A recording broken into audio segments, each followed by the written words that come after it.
Hello and welcome to our show, Crooked Doctors. Crooked Doctors, folks. Crooked Doctors. Today is Friday, March 7th, 2014. It is. And we have Jason Berg on the phone. It is. How you doing, guys? All right, Jason, how are you? Fantastic. Couldn't do any better. You sound great. Where are you calling us from today? I'm calling from home. I'm calling you on a hard line. Wow, you sound great. It's great. Usually Jason's like us, very busy and overbooked, and 9 times out of 10 he's calling in from his cell phone because he's in the field. Yeah. So we're very lucky to have you at home on a hard line. You sound great. Landline. Oh, thank you very much. And you look good, too. Oh, are you watching us on the computer? Yes, I see you there. It's good to see you on the computer. Fabulous. Do you see your new photograph that I put up? Yeah, I got it. Yes, 2011 photograph when I was in the Dunkin' Donuts on the February of that year. That was with my wife taking the photograph. It's a very nice picture. It's a little more relaxed look, so I like it. Great photo. Yeah, it was that other one was a selfie. So. And contrary to what people say, I like your sweater. Thank you. I don't know what to have a problem with the sweater. I have one so similar. Oh, look, we have someone calling in. Well, I guess we lost him. Another one. Okay, so Jason is doing, this is really fabulous because what Jason is doing is he's sitting home in front of his computer, and not only do we broadcast to over 620,000 households in Brooklyn, Manhattan, and the Bronx, but we also stream live on the internet. In New Jersey. And we stream live in the internet, worldwide. Yeah, sure. Global, World Wide Web. World Wide Web. So what you can do is, I'm going to hold this up, because sometimes we go high tech and sometimes we go low tech. Right. So if you're at home, you can go to the internet and you can scroll to www.NMN, that's Manhattan Neighborhood Network. Great. And you go to Community Channel #1 and hit Watch Now. And do you want to bring up our webpage so we can do a little promoting of MNN? So what Jason is doing is he's watching us at home on his computer, even though we don't have cable going to Jersey City. And this is exactly what MNN wants. They want us to start having folks look at our shows streaming live on the internet. I was in California. She was in California, folks. And I watched the show that we pre-taped, Jason, to see how it was coming through. And in California, we looked great. Oh, fantastic. Nationwide. Global, international. And if there's life on one of the planets, who knows? We're out there. We'll go We're not spaced extraterrestrial out if we either. have to. So, let's watch. So this is, look at this. Is this great? This is MNN. Yes. And we're streaming live on the internet, Community Channel 1. Sure. And as soon as I figured it out, we can actually do live chat through Twitter and Facebook. Sure.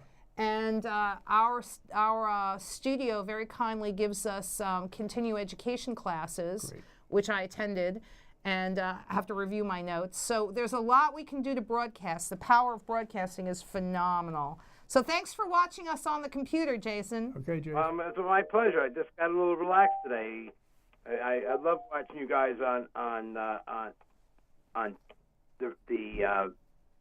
TV. So what I'm going to do is return to our format a little bit. Last week, so I'm going to review this, and then I'm going to do an update from our guest from last week, who was, well, this is our update. Yes, it is. So, again, you know, sometimes I go high-tech, sometimes I go low-tech. But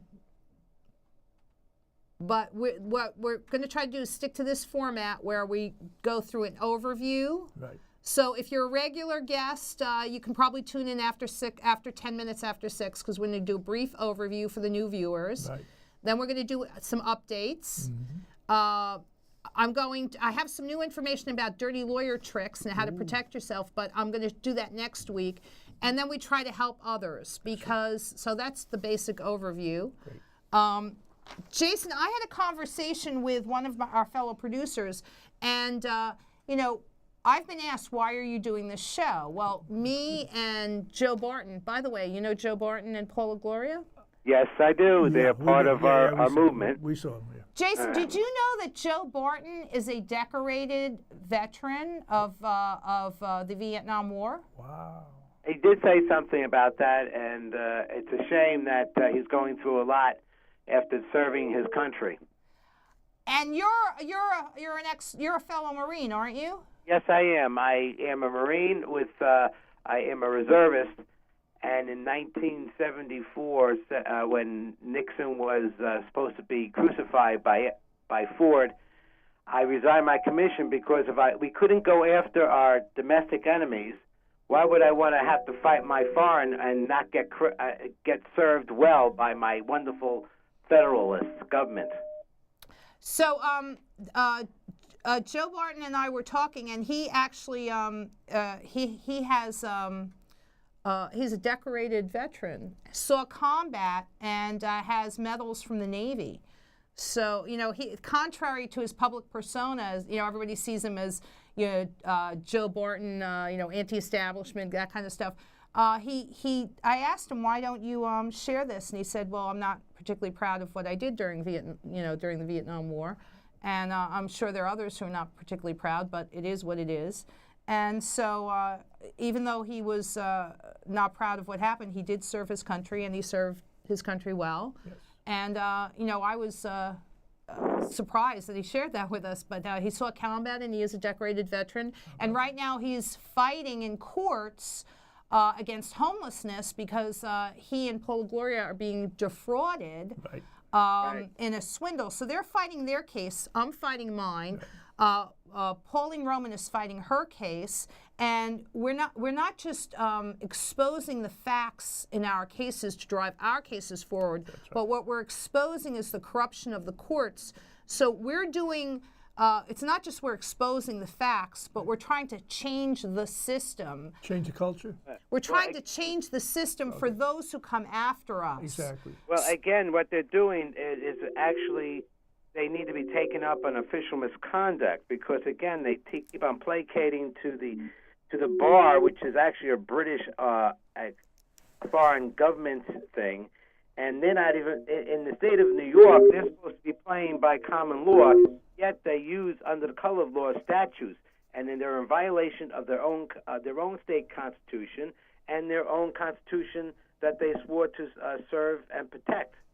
So with Jason, we're skipping around a little bit because we're not doing we're going to stick to this format. I mean, I'll be quiet. No, you don't. No, I don't want you to be quiet. We're skipping around a little bit, but that's okay. What Jason is referring to, and I've shown this before, is what we're doing is we're exposing the facts in our cases because the corrupt system, the culture of corruption, has hurt us. So there are very few people, and we are heroes. Yeah. There are very few people who suck it up, fight the system, and not only win their cases, as we're doing, we're driving our cases forward, but we seek to change the system to make it better for the people who come after us. Right. So we're going where we're going where other people have not gone before, and we're leaving a trail. So we're teaching people how to fight back by analogy. If this happens to you, this is the action that you can take. Sure. So what we're talking about right here, Rich, if you'd be so kind as to zoom in on my little grossly oversimplified little handy-dandy chart, and to remove our stills, is basically what we're talking about is there are two legal systems. We have been hurt by this legal system. There are two legal systems in the world. Basically, there's a system following the Roman model, which is basically a bunch of statutes and codes. Right. And the failings of this system is you can't write a statute for everything that happens. That's right. And if we're playing in this court, which is an admiralty maritime court, which is governed by codes and statutes, well, we change the law. So if we're playing in this sandbox, we're going to change it, and that's what we did. Well, so it's not the English model, yeah. Well, this right here. Yeah, it's Roman model. I'm grossly oversimplifying just to make a point. I see. Okay, so what we're talking about is we experienced, and there are two legal systems in the world, one that's based on codes and statutes and laws, and this legal system we were hurt. So we are changing this legal system, and most recently we got, in New Jersey, we got Senate Bill S. 2018, which is a new law in Jersey to protect tenants.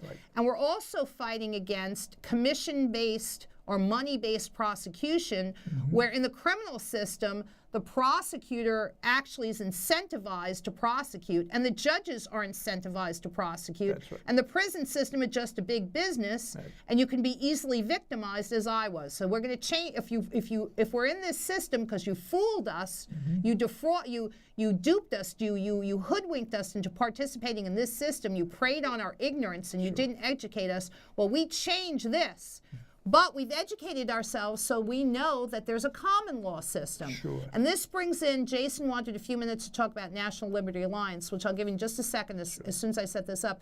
There's a common law system which is based more on the English model, which we inherited from the Brits. So you can see in the US and Canada and India, we have a British model, and we can invoke common law, which is different than this model. And in upcoming episodes, I'm going to explain the difference and why we would choose to be here and why these folks over here, because this is heavily controlled by corrupt lawyers, don't want us to know about this, and even have gone so far as to just try to destroy legal books and keep this out of legal education to prey on our ignorance. You know, not unlike other totalitarian governments that will burn books.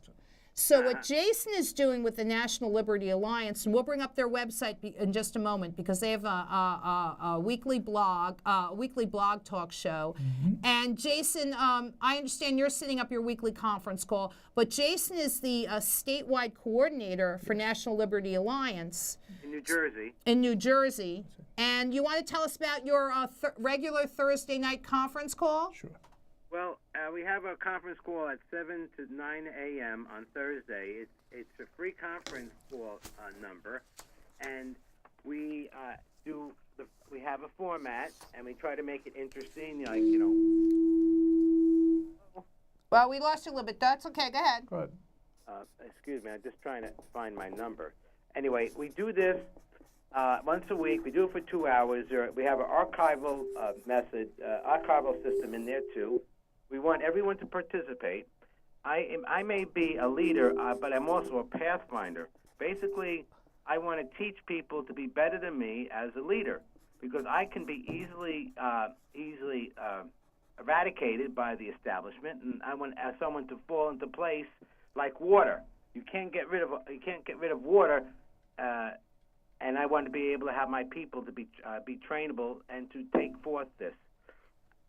And we've been doing it for the last month or more, and we were able to. Five of my people, including myself, went to Staten Island to constitute the last county of New York state, and now New York is the first state in the Union to be constituted. What's that to do about anything? Once we are constituted, we create a unified common law grand jury. Then we get ourselves to put up paperwork in each county, in each state. Thus, we get in the courthouses. It will take time because, again, when you're stealing money from the people, you don't want to have your meal ticket taken away. We are a threat to them because we're going to be bringing truth, justice, and fair play. Now, in the long run, this is a benefit to everyone because once we are working in common law is a civil case. When someone is injured, that person who's injured has to be compensated. That person doesn't necessarily have to go to jail, but that person definitely has to pay for the damages done upon the victim. Our system right now is based on, as you said, a profiteering on putting people in jail. Everything is done under the color of law. People looking for quality judgments, but we're not getting quality judgments because the judges are placating to their wallet along with the prosecutors and the lawyers. There's an interesting thing. The 13th Amendment was passed in 1812. The 13th Amendment was to eliminate people who had nobility. And these people who had nobility, also known as esquires and lawyers, were not permitted to be citizens. Yet, as time went on, these lawyers in each one of these states removed the 13th Amendment, and we have these judges, we have people in office who are lawyers. they're not supposed to be there. They can only serve one master, and that one master is the people, not the Before we go, because you're losing us a little bit. Mostly, we're taught about this system, the system of codes and the Roman model. Correct. And what you're doing with National Liberty Alliance is you're teaching people. Now, this is not stuff you're going to learn overnight. Yes, I'm talking to the audience. What I'm trying to tell the audience, and we're going to show the website. This is not something you're going to learn overnight. But I remind our audience that our founding fathers told us that you can not have a republic, and that's what we are. We are not a democracy. America is a republic. Okay, we're a representative republic. That is the biggest mistake that most people make. America is not a democracy. We are a representative republic, and you cannot have a representative republic with an ignorant population. So it's part of our job as Americans to educate ourselves, okay? So one of the reasons we get hurt in this system is because we are ignorant of how our country works and how the legal system works. Well, that's dumbing down. See, if they dumb down the populace in their educational system, then we become sheeple. We don't ask, we don't know, we just accept. And when we take back our courthouses, we'll be able to take back the judicial system and our political system, because the two-party system divides the people and makes the have and have-nots. And we're not here to have any of that. We just want everyone to be treated equally, and that's essential to freedom and liberty in this country.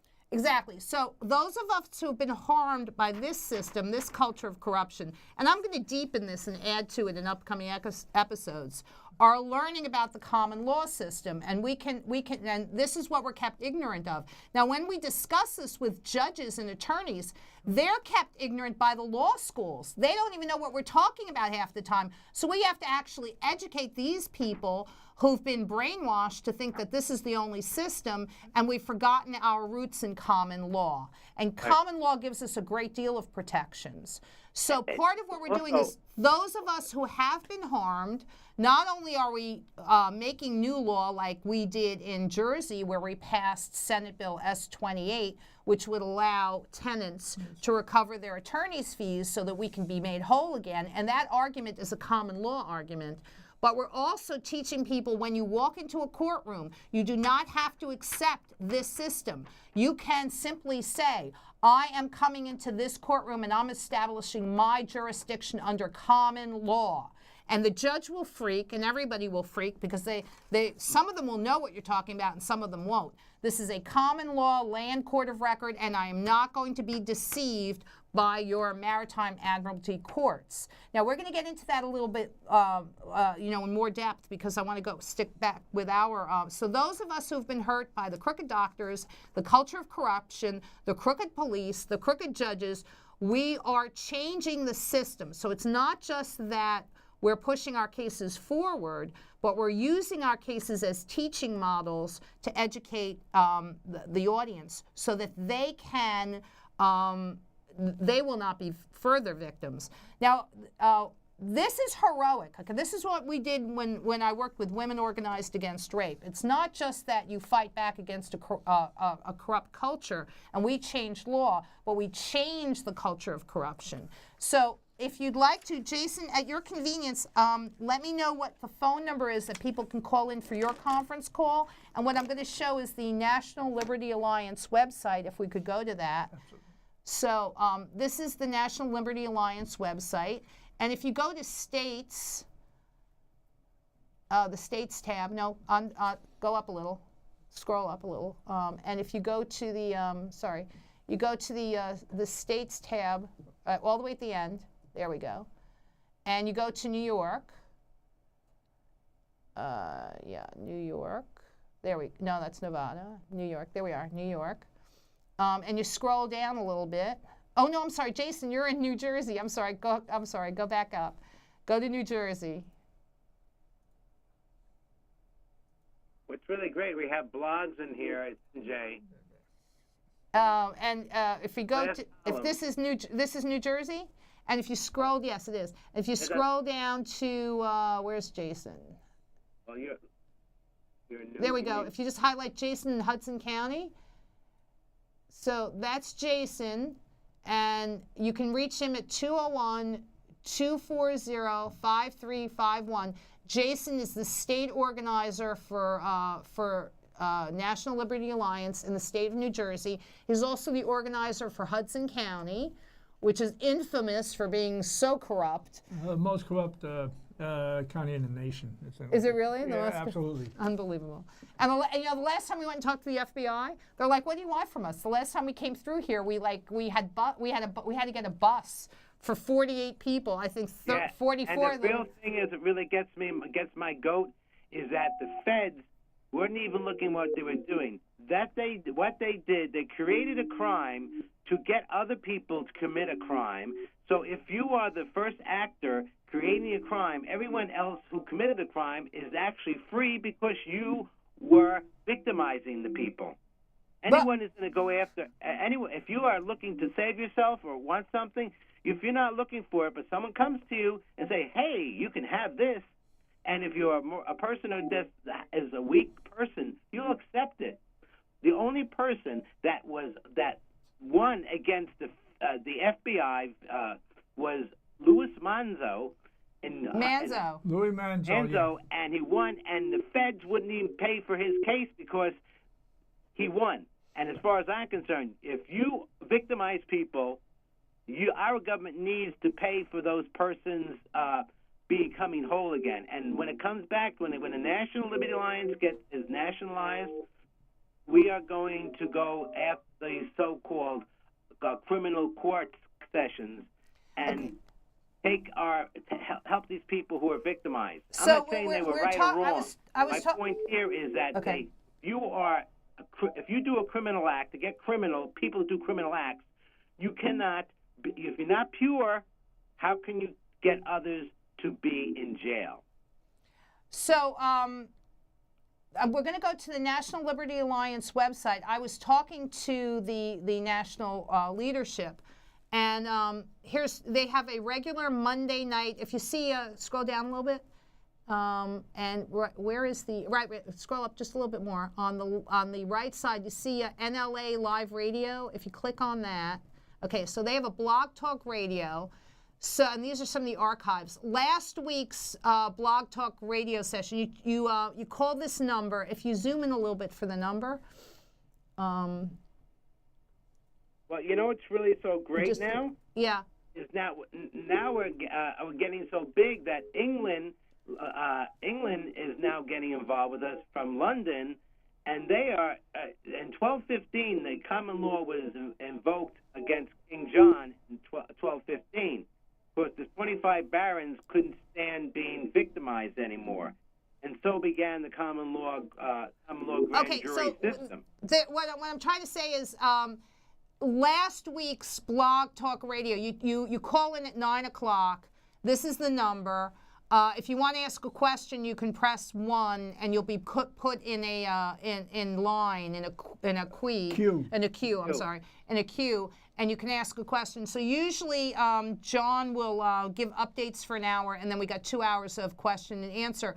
But this is not something that you're going to learn overnight, because what this movement demands of us is that we learn what should have been taught in school about how our representative republic works, so that we're not taken advantage of, and we are treated like sheep. If you scroll out a little bit, so not only is this a resource every week for you to ask questions, and what was really good about last week's conference call was that we had a caller from the United Kingdom, and some of the culture of the corruption and how the courts are misused are also being used against the people of England, and so we're reaching across the ocean and helping them, and so we'll go forward with that. But if go back to the website. But there's also, you have to read, so you'll see here, I believe it's under documents, and you have to register. But if you click on documents, I registered, Jason. Oh, fantastic! Then I can join a mailing list easier. So. What we ask is that, you're going to have to read and educate yourself. And so this is not a movement that you join lightly, because it will make demands of you. So not only are, you can come back to me now. So not only are the goal of this show, to come back to our question, is to expose the wrongdoing, in my case, the criminal wrongdoing, and to have those criminals prosecuted, but as we work through a corrupt system, to change the system. Now, I did this with Women Organized Against Rape when I volunteered as a crisis intervention counselor, and this was started as a grassroots organization in Philadelphia from a woman, she was an artist, who had been raped, and the system, the culture of corruption in this corrupt system, right over here, treated her so badly that she referred to it as a second rape. Right. So what she did was she set out to change the system. She didn't know about this system, but she set out to change the system, and that's why Women Organized Against Rape changed the law, just like we changed the law in New Jersey to make it fairer to tenants with Matt Shapiro and Eric Martindale, and we'll show those websites in a minute. But not only did we change the law, but now we're going to change the system. So we're kind of like 60 Minutes, but we've taken the next step. We don't just report and expose. We take the step into activism. Okay, Right. so if you come back to us a little bit. So the big, let me just get to the big picture. A big picture, Right. Jason. Okay, Jason, do you have the phone number for your weekly I conference? do. I've been waiting. Okay, go ahead. Tell me what it is. Go ahead. Your, to speak. Go ahead. The phone number is 712-432-0075. That's live. The PIN number is 143013. Okay, I'm writing this now, and I'm putting it up, so you will look at it and tell me if I got it right, and I'm going to say it right here. So, Jason Berg, every Thursday from 7 to 9 p.m., is that correct? Correct. And there's a free conference call, so the number that you call is 712-432-0075, and the PIN number that you put in is 143013. Is that all correct? Yes, and with pound at the end, because it will do that. Okay, Pound wait, let me at put the end. in pound. All right. Oh, pound. That's right. Also, if you want to do an archive, you might want to put this down. It's the same 6 numbers, but 1085. Oh, Yeah, I'm there. Just 1 second. I'm writing this down. okay. But same same 6 numbers, and then 1085. We're high tech and Archive. we're low tech at the same time. So this is the free conference call with Jason Berg, and that's okay. So I misspelled archive. Big deal. Isn't that perfect? We never claimed to be. No. Free conference call every Thursday, 7 to 9 p.m. And if you want to listen to the archived ones, it's 712-432-1085. Right. And if you want to go live, it's 0075. And the PIN number for both is 140313, and then hit pound at the end. Is this all correct? The way we go into the archives, you don't need a pound. You may just have to see. It may tell you we want to hear the first week, the second week, the third week. Okay, so I haven't done that yet. I'm sorry. Okay. I just keep on getting so busy I can't go back and hear myself. Okay, so if you're out there and you want to learn about Jason Berg organizing common law grand juries with the National Liberty Alliance, and the purpose of the common law grand jury is if you've been wronged, you can go to your we're constituting common law grand juries in every county in America. And you can go to your common law grand jury. You can go to a group of people who will hear how you've been wronged, and they will investigate your case, and they will try to bring the wrongdoer to give you restitution. Yeah, to make you whole, folks. And if that doesn't the real work, thing is that these judges and prosecutors and the elected officials have signed oaths of office and bonds. And if you have done a violation to your oath of office and your bond, you can have your bond recalled, and you're no longer bondable. And if you can't be bonded, then you are out of a job. And what really needs to be done, too, is that the movement is moving very swiftly. By the end of April, we're looking to have all the East Coast, 15 states, organized as constituted. And we're using the PAW program, and basically we're just trying to double up as many of these counties as possible. So what Jason is saying is that in this model, frequently what we have is these arrogant judges who think that they're above the law. They're not. And they're not. We know that. But they fabricate rulings, as they did in my case. And in my episodes of Crooked Doctors, I've talked about federal Judge Patterson fabricating, wholesale making up rulings. And I've talked about Judge Brenda Spears in Landlord-Tenant Court in Manhattan, fabricating, wholesale making up rulings. And I've talked about Judge Mary Beth Rogers in Jersey City, New Jersey, in the Pauline Roman case, who violated her Fifth Amendment constitutional right to due process by deliberately creating a false record through the sin of omission. So she's perpetrated a fraud against Pauline Roman and her family by creating a false court record. So these judges have trained us sheep into thinking that they can do whatever they want. They cannot. And one way you can hold them accountable in this system is to go to your county court of your county clerk, your county court of record. You can ask to pull the judge's written oath where they promise to uphold the Constitution. This is crucial in the Pauline Roman case because she's going to hold Judge Mary Beth Rogers to her promise to uphold the Constitution. And judges have to be bonded, and you can put a lien against their bonds. So as I've talked previously, and I'll talk again, in the Pauline Roman case, when Judge Mary Beth Rogers in Landlord-Tenant Court refused to let Pauline Roman call 2 police officers to the stand that were willing to say that she was telling the truth and her landlord was lying, and the Judge Mary Beth Rogers, and this is in the transcript that we posted on the blog site, Pauline Roman says to Judge Mary Beth Rogers, I have a witness in the courtroom. I'd like to call my witness so that witness can make a testimony. And Judge Mary Beth Rogers says no in violation of her Fifth Amendment constitutional right to due process. Pauline Roman, even that, she said, no, I've heard it all before. How can you hear it all before when new evidence has been put into play, and she violated the Fifth Amendment, and also her freedom of she's also violated her freedom of speech in many cases. When does a judge have the right to tell you can't videotape what's in your own apartment? You can record people on the street. There's a big thing coming down with the police getting very upset, but the strangers on the street videotape them. When you're doing something wrong, you don't have any rights of privacy. You're a servant of the people, not a master of us.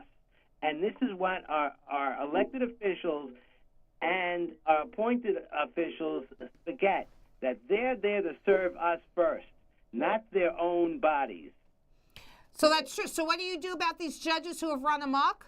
What you do is you get their bond and you put a lien against their bond. And this is a simple one-page form.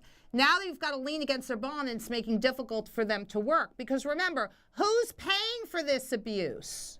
People are paying for everything. That's right.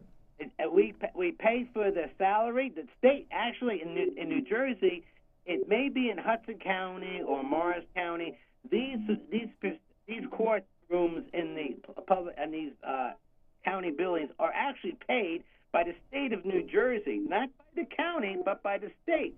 And there was a fax that went out to one of the county sheriffs, who turned around and said, do not send us these annoying faxes. They are unwarranted. And John Juresh, our national leader, sent a 2 or 3 page paper back to the sheriff saying, everything that is in your office, everything that is done is owned by we the people.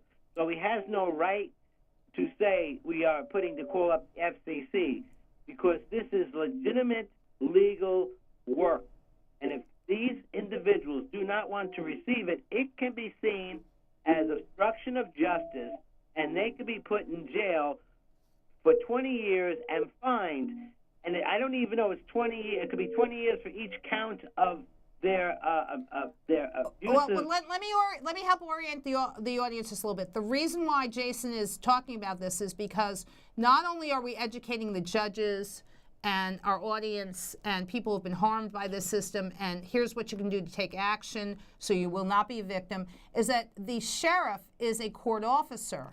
So he's a means of enforcement. So we've also been educating the sheriffs that as a court officer, you need to do the bidding of the common law court. Now, we're going to get into this more. Remember, this is not something you're going to learn all in one day, but we're going to stick with this. But if you've got a judge,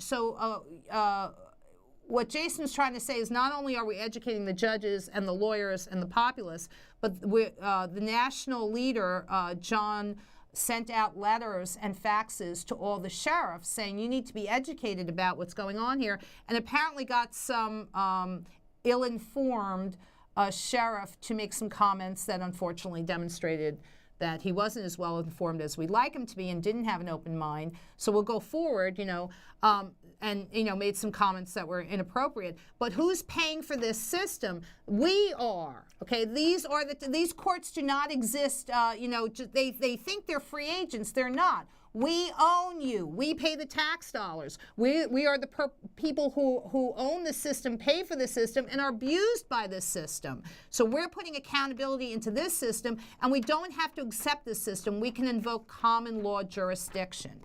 Now, we got about 20 minutes left, so I just want to do a little follow-up with what we did last week and then get the overview to wrap up. Sure. So I'm very pleased. So as a lot of the crimes in my case, remember this is CrookedDoctors, a lot of the crimes in my case came out in New Jersey. So we're going to get back to the overview. So this is the big picture. Okay, and the big picture, just to orient our audience, is that I was subjected to crimes in New Jersey, and this is where Hudson County is where Jason Berg lives, and where Bill Doherty lives, William Doherty lives, and your two relatives who are attorneys. Oh, yeah. And this was Ed DeFazio at Hudson County. He was at the prosecutor's office. He could have put a stop to the crimes towards me. He didn't. Now he's a judge. So guess what, Judge Ed DeFazio at 595 Newark Avenue in Jersey City, New Jersey, I can put a lien against your bond, and that's going to make it difficult for you until you are accountable. So the crimes in New Jersey led to malicious prosecution against me in New York and more crimes. So right here, I was subjected to malicious prosecution and an abusive process, and the purpose of my malicious prosecution, my illegal incarceration and my illegal conviction, was to get me to shut up. That's right. And to create a false record. Okay. And your beating, and your illegal beating by the security guards at the Jersey City Medical Center, and the police department did nothing to protect you. So we have a multitude of sins that everyone is going to pay for, and it goes anyone who is in office who didn't take part in taking the care of protecting the people's rights, will be found guilty by the common law grand jury. Now, I just want to tell the folks, we're not here to be a witch hunt. We're just here to right the wrongs. I have no animosity towards stupid people. I just want to have them enlightened and say, please work with us. Please, I don't want to have you not have your job. But if you have three choices, work with us, quit your job, or be indicted. And we give them three chances to work with us. After the third point, all parties will be indicted. But that's not our objective to punish people. We're there to rectify the abuses of the authorities that have gone astray. Very well said. Thank you. I'm just writing some notes right here to plug in as I build my case. let me just write this note really quick. What Jason was talking about, I just want to write this fast, is you talked about how I was physically assaulted by security guards at Jersey City Medical Center, the Crooked Doctors at Jersey City Medical Center.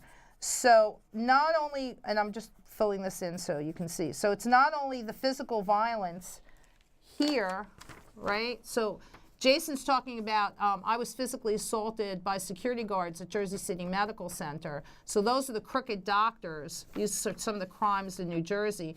So I was physically assaulted by security guards at Jersey City Medical Center. They wanted to cover up those crimes here in New York because part of this is not only the aggravated physical assault, and everybody knew that I was trying to recover from spinal injuries, but, you know, if I have to argue, whichever system you want me in, if I have to argue in this system, well, here, so it doesn't matter which sandbox we play in, we've got truth, justice, and the facts on our side. But soliciting the crime of violence is a violation of 18 U.S.C. section, I think it's 373. I could be wrong. I got to double check this section. But soliciting the crime of violence against someone is a violation of the U.S. Code, if you want me to cite it to. But I'm an injured person in common law, so it doesn't matter which sandbox I play in. The facts show that I am injured, I've been harmed, and Ed DeFazio in the Hudson County Prosecutor's Office that were supposed to protect me, and the FBI and the U.S. Prosecutor's Office, all these people who were supposed to protect me didn't. So this is an ongoing criminal conspiracy that's designed to protect the Crooked Doctors at Jersey City Medical Center and ultimately the Crooked Doctors at my medical school. Because the really big picture is this, which I'm filling in the gaps right here. Remember, I'm being stalked through life, so this is the overview, by the Crooked Doctors at Yeshiva University and its medical school. Now, Yeshiva University was found to discriminate on the basis of religion in the 1999 Diane Persky case, and I'll be filling in this chart as we go along. Diane Persky is a conservative Jewish woman, and she was found to be not orthodox enough by this, you can zoom out a little bit. There was a finding in the Diane Persky case that Yeshiva University had discriminated against her on the basis of religion. Okay, so she's a conservative Jewish woman, and she was told that she was not orthodox enough for Yeshiva University, an Orthodox Jewish school. But Yeshiva University lies about its medical school. That's why I'm going to start public speaking to pre-med groups. And they claim that its medical school is completely separate from the main campus in Manhattan, and that it's a non-denominational school. That's a lie. The medical school is part of Yeshiva University. They are an Orthodox Jewish school. They do discriminate on the basis of religion, and they're going to continue to have these problems because they fraudulently induce students like me to enter their medical school based on false promises. And they stipulated to that during my criminal, the farce of my criminal trial, which Bill refers to as Soviet show trial. Soviet show trial, yeah. Soviet Union show trials. Right. So if we go back to this, because I just want to get through this. So I'm being persecuted through life by Yeshiva University and its dishonest, crooked doctors, right, and its dishonest, crooked lawyers. And what I'm finding is going to close down the school. And even though they took their best shot at me, they're going to bring down the Manhattan DA. Mm-hmm. Now, what I discovered in the research for my case was that in the Bob Jones University case, and this happened about 40 years ago, yes, there was the U.S. Supreme Court fabricated, wholesale made up, and these judges, too, can be held accountable. In the Bob Jones University case, the Supreme Court case, there was the U.S. Supreme Court fabricated, wholesale made up a ruling that said if you discriminate, you're not charitable, and if you're not charitable, you lose your tax exemption. Okay. Now, I'm going to go into other episodes why this ruling is wrong, but if you accept this as the rule of law, then Yeshiva University, that was also found to discriminate, should have the standards that were articulated by the U.S. Supreme Court applied to it. Right. You discriminate, you're not charitable, you have your tax exemption revoked. But no one is revoking Yeshiva University's tax exemption. So what we can show, Jason, is that the federal government for the last 40 years has been discriminating on an institutional scale. That's Right. And as far as I'm concerned, this is not an issue of being Jewish or Christian. This is an issue of them not fulfilling their charter to be who they are. And if the federal government is not doing their due diligence and being responsible to we the people, and whoever stopped them from being revoked of their licenses need to be indicted along with this with the Yeshiva University, and that will come out. Well, it's coming out now because this is an ongoing criminal conspiracy. And thank you for bringing up, if we can go back to the chart, thank you, because I'm going to be filling this in. Thank you for bringing up, it's not only their tax exemption, but their charter through the state education department and their ability to run a school. You can't have a school that's lying about its fundamental nature. And the problem with Yeshiva University is they're trying to sit on two seats. That's right. They want to run an Orthodox Jewish religious school that adheres to religious rules, but they want to pretend to be non-denominational so they can get lots of public money. They're wearing two hats, folks. Go ahead. Unfortunately, on both ends of their heads. And so that's the problem, and they're going to continue to have this problem because, fundamentally they're lying.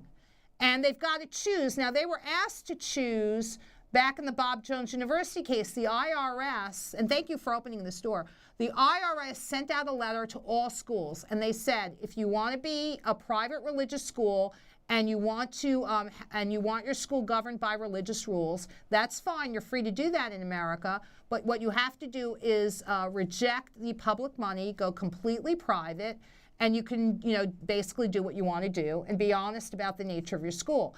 If you want the public money, you cannot discriminate on the basis of religion, and you can't run this overtly religious school that discriminates against people. Now, it's not so much this myth of separation of church and state. That's a myth, and we're going to get to that later.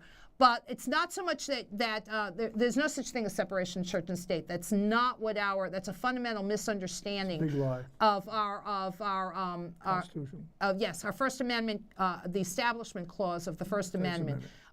We'll get to that in a minute. The separation of church and state is a misnomer. It's words and phrases that were taken out of a letter from one of our founding fathers to a Baptist group that said, don't worry about religious discrimination because there'll be separation of church and state. And it was misconstrued. That's not what the Establishment Clause of our U.S. Constitution says. Our Constitution says, in effect, that we will have no one state-backed religion, because that's what our founding fathers were trying to escape Got away from Europe, right? Exactly. And which was really good because they saw what was happening in England, and again, what really appalls me is the separation of state and religion has gone so far that we don't have the word God in a lot of the things. And I'm Jewish, and if you don't have God in your life, I mean, I grew up with Roman Catholics. I mean, I've seen a lot of abuse by them,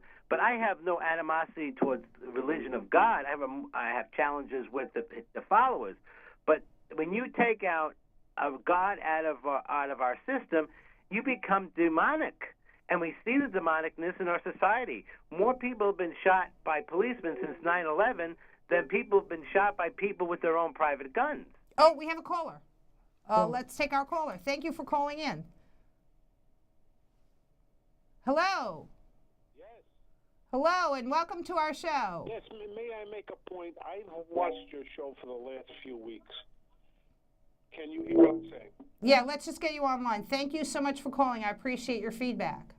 You might not after I make my comment. That's okay. You're entitled to your opinion. Okay. What I see from my point of view, watching you for the last few weeks, as far as the medical profession and the court system, and they observe you, what you continue to be is an annoyance to the point where they will just completely shut you down. If you come to the point in your life where you need medical assistance, you're burying yourself week after week, and it'll just run its course like all things in this world, and you come across as an inflamed oil on the buttocks of the world.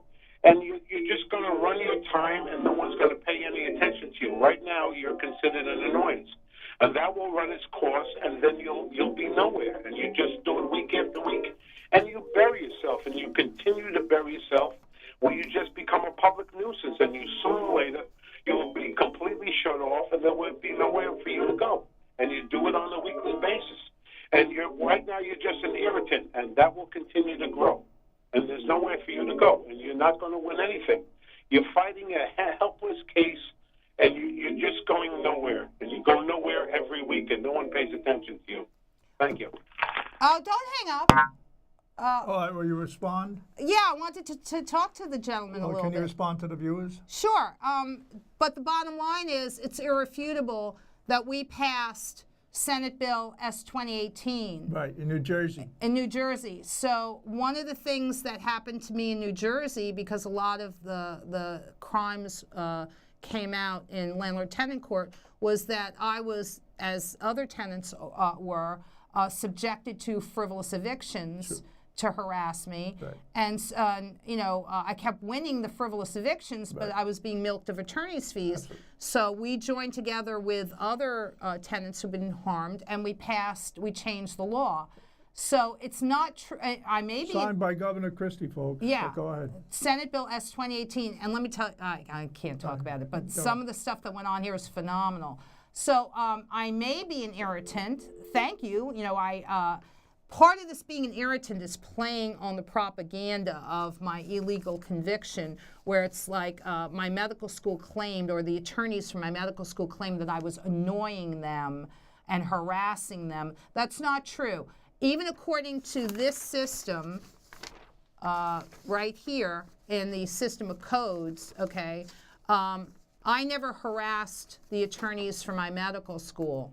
Okay, I never harassed these people. I have a legitimate purpose in seeking to access and correct my records. Okay, so even in this model, the only way you could convict me for harassment or stalking is if I had no legitimate purpose, but I have a legitimate purpose. I have to make one little response to the caller. You have to remember the old saying, squeaky wheel gets the grease. So you make a little noise. This is common knowledge, but go ahead. And go ahead. To rebut that gentleman, you are doing a lot. We are doing like William Doherty for 5 years is pushing for a 24/7 ordinance for the protection of any building that had over 100 units.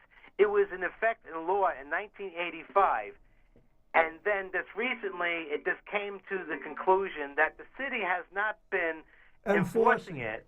And as a result, as of March the 3rd, every institution that has 100 units has to register. And if they don't, they have to pay a $1,300 fine. And I don't know if it's concurrent per day that they didn't do it. But again, Bill, you started something, and I finished it. Together, we've done a great job, but you started it, and I also took 5 years to get the Environmental Commission reactivated. Now, I don't want anything from any government agency. I don't want one penny, because when you accept any money from the institution, they own you. Well, I'm a private person. I'm a private individual, and I am their master, not their slave. Okay, what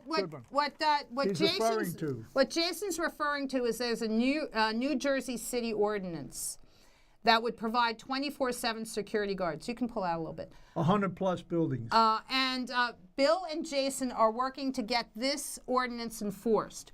This ordinance has been on the books for over 30 years. For about 30 years. And there's and we already have City Councilman Lavaro in Jersey City admitting that this law is not being enforced. Now, and when this law wasn't enforced, there was a woman who was murdered at 100 Montgomery Street. That's right. Another one was robbed at Grandview, Knife Point. And at Bill's building, there was a woman who was robbed at knife point at Grandview. At the Grandview.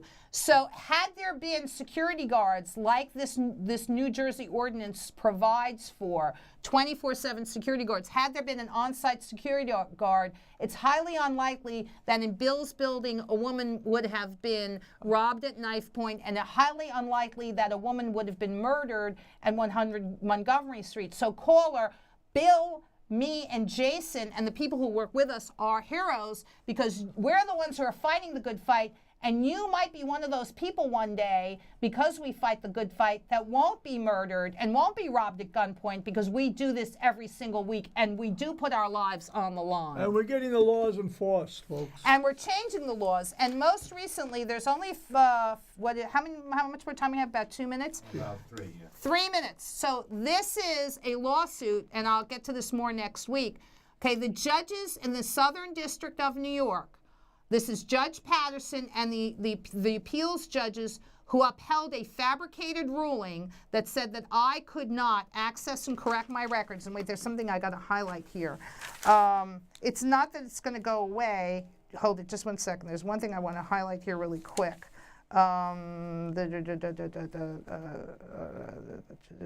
Here we go.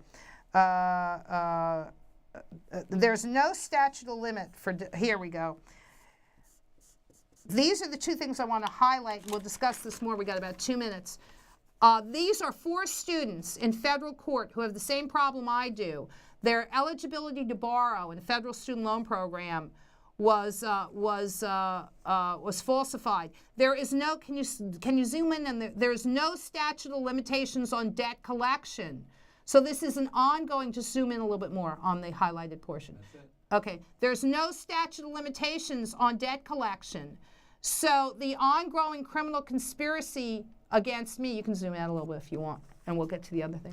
The ongoing criminal conspiracy against me, there are 4 students. I'll go into more detail about this next week. Right now, this suit was filed about 7 to 10 days ago in federal court in the Southern District of New York.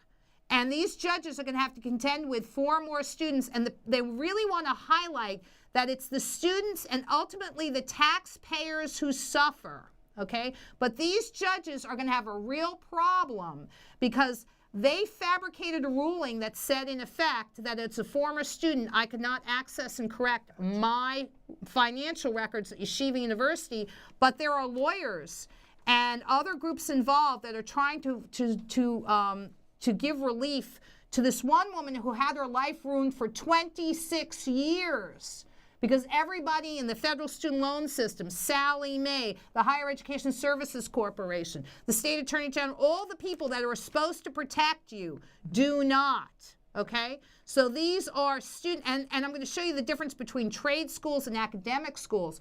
So right now, the Southern District of New York, Judge Patterson, the U.S. Marshals, Marshal Howard, Marshal Shane Doyle, U.S. Marshal Wartovsky, we're going to have to do this next week, get into this next week about how we're holding their feet to the fire. This is breaking news. Bye, folks. Bye, folks. God bless. We're off. We're off, Jason.